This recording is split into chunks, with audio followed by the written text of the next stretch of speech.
હાલ અમદાવાદને લઈને એક ખૂબ જ દુઃખદ સમાચાર સામે આવી રહ્યા છે। ગુજરાતમાં દિવસે ને દિવસે અકસ્માતના બનાવોમાં સતત નોંધપાત્ર વધારો થઈ રહ્યો છે અને પોલીસ પેટ્રોલિંગ અને ટ્રાફિકના નિયમનના પાલનને લઈને મોટા દાવા થઈ રહ્યા છે। ત્યારે શહેરમાં બેફામ વાહન ચાલકો નિર્દોષ લોકોને કચડી રહ્યાની ઘટનાઓ સતત વધી રહી છે।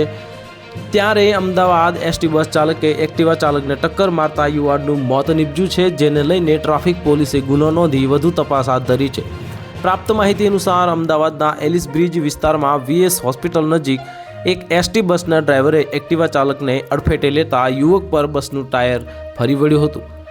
આ બસ જોધપુરથી અમદાવાદ આવી રહી હોવાની માહિતી પ્રાપ્ત થઈ છે અને વીએસ હોસ્પિટલ નજીક અકસ્માત સર્જાયો હોવા છતાં સમયસર સારવાર ન મળતા યુવકનું મોત નીપજ્યું હોવાનું લોકમુખે ચર્ચાઈ રહ્યું છે। અકસ્માતની ઘટના બાદ પોલીસ ઘટના સ્થળે પહોંચી ગઈ હતી અને યુવકને હોસ્પિટલમાં ખસેડવામાં આવ્યો છે, જ્યાં હાજર તબીબોએ તેને મૃત જાહેર કર્યો હતો અને હાલ મૃતકના મૃતદેહને પીએમ અર્થે મોકલી દેવામાં આવ્યો છે અને પોલીસે ડ્રાઈવરની અટકાયત કરી લીધી છે અને આ મામલે વધુ તપાસ હાથ ધરી છે। તો હાલ માટે આટલું જ। મળીશું નવી અપડેટ સાથે। જો તમને અમારા વિડીયો પસંદ આવતા હોય તો વિડીયોને લાઇક કરી દેજો, ચેનલને સબસ્ક્રાઇબ કરી બાજુમાં આવેલા બેલ આઇકનને દબાવી દો, જેથી તમને આવા સમાચારની અપડેટ મળતી રહે।